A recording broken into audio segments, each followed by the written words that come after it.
for Tiny Gems, I was inspired by back to thinking about Escher and the black and white, and I love distorted perspective and playing around with that. So I thought that's what I can do for Tiny Gems. I can play around with that, and I'm the queen of recycling. I've got a really big thing about recycling. So I have all my cat food tins, not my personally cat food tins, my cat's cat food tins, and have used those. So to me it was like a win-win. I get to do art, I get to be creative, I'm recycling, and then I'm distributing my art guerrilla style all over the Port Adelaide Enfield area. So it's like, what more can you have?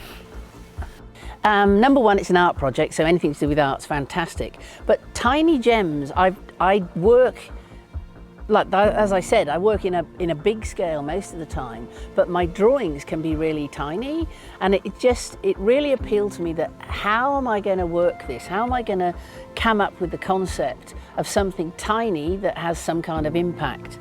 And that's when I thought, okay, I'll do my tiny black and white drawings, but then I need to have different levels again with them. So I then started sewing things on top of them and gluing things on top, and then that got me sort of walking around the garden and hunting through the house for things to glue on top, and I've had an absolute ball doing it.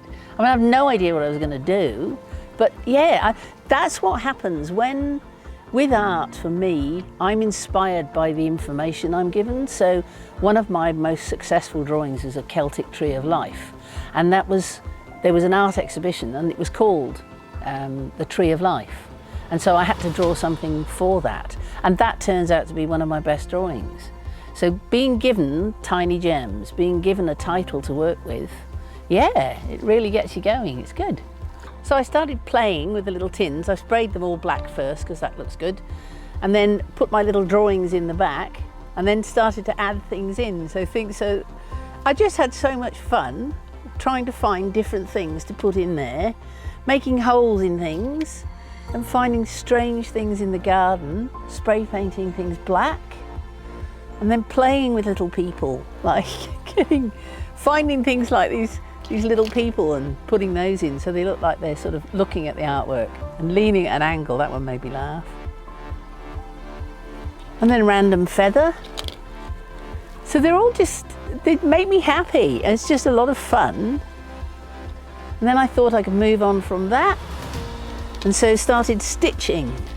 So put a load of threads through. I'm just sitting watching a movie and putting the threads through, and then I thought, it's not quite 3D enough. I'll stick on a ladybird. And that's how they go. And then I found these magic little glasses, tiny little glass jars, and put in the little flowers, dried flowers. Daft things, but so much fun. And then this little chap. So I like this one because this one interacts a bit. So this one can swing a bit in there. It's about fun, isn't it? It's enjoying it. Oh, it's a whole mix. It's really interesting actually. When I'm making something, I have a big drafting table which I drag around the place to draw wherever the light is. And if I can be watching a film or listening to music, and whatever it is I'm drawing, as soon as I now look back at that drawing, I can hear the music and I can see the program that I was watching at the time. So it all starts to connect together. It's challenging, it's really frustrating, it's really hard work. And when you've finished it, there's nothing like it. That level of excitement and wonder that I did that. I love the idea of people discovering them.